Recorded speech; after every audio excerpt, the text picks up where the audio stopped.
Maurice was right. I was wrong. Garry Kasparov releasing the piece, releasing his knight on b4, determines his move. And Hikaru Nakamura could have insisted that Garry Kasparov play that losing move. He did not, and the moment passed. That's right. The game ended in a draw. There was a great game. So Hikaru showing his gentleman's side by allowing that to happen. And Garry maybe not certain about that rule, as you were not either.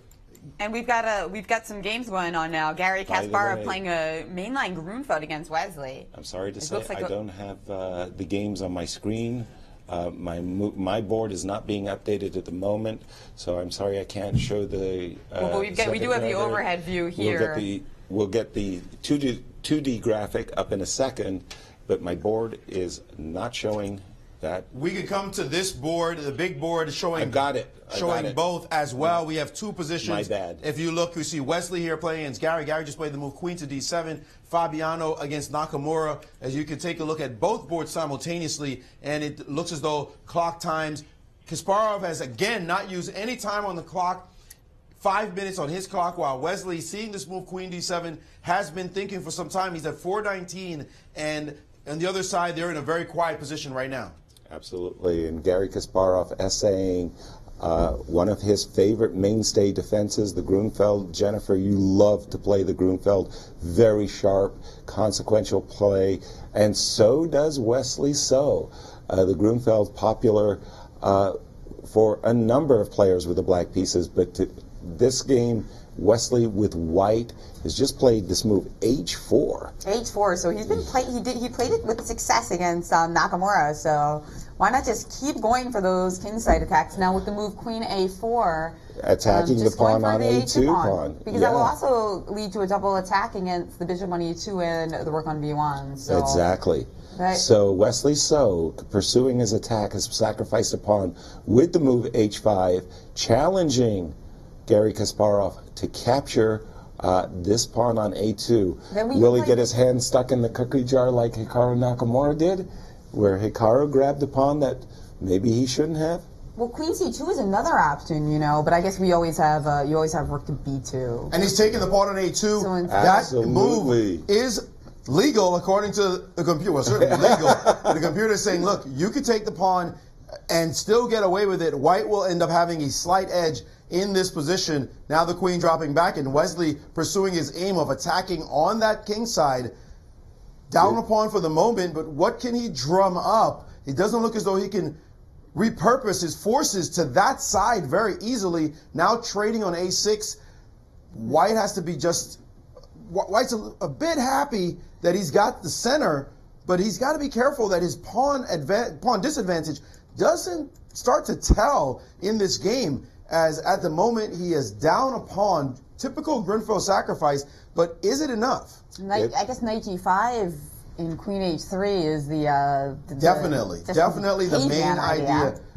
By the way, sometimes the club works. Intermezzo taking on d4 first. Kasparov trying to tie down the piece to the d4 pawn. And it's not only that, it's because he gets two connected passed pawns, Maurice. Right, so now... So it's all or nothing.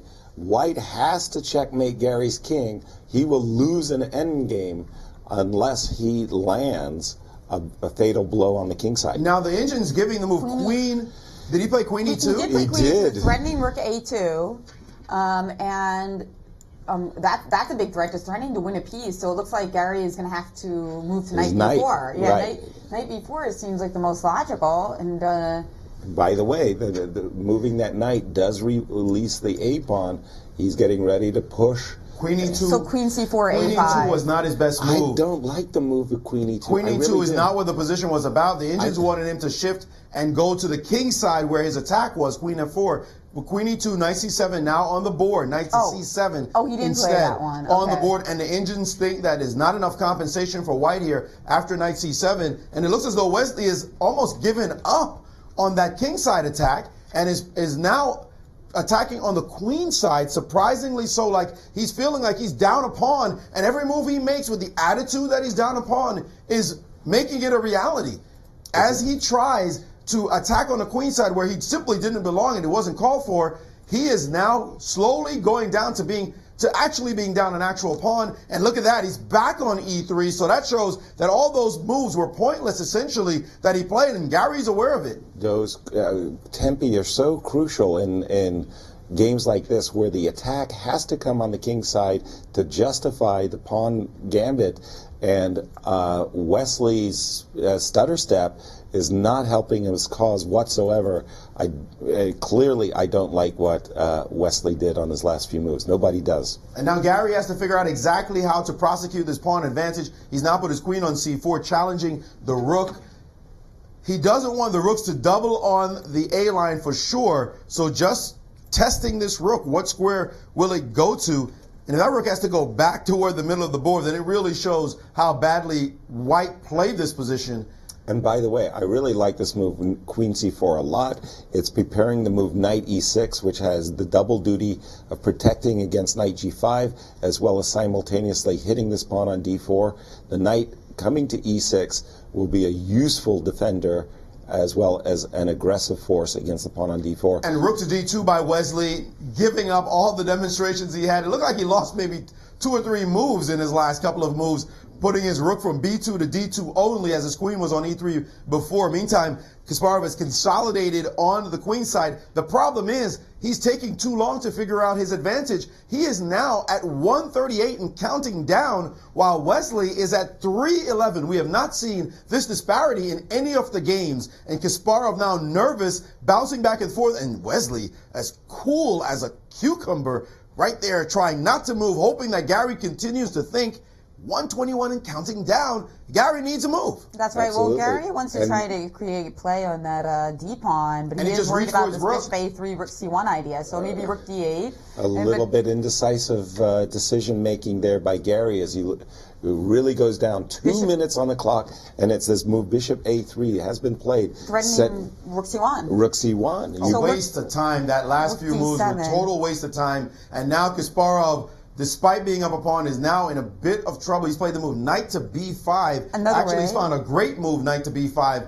That one, attacking the pawn on d2. The Indians did not like, by the way, the move bishop to a3, precisely because of this response. Garry has found it, but 1 minute and 3 seconds left. Will he be able to giddy up so that he can really prove himself here? Wesley's forced to play e5, apparently. Bishop b2. He's actually played back. So the idea there is that after bishop e7, you just have rook d7? Yes. And then next move, you take on d4, and precisely, all your pieces are flooding into the game. So tricky to see. You're in great form today. What's going on? Are you a blitz player? Wesley has 2:45 to Garry's 53 seconds.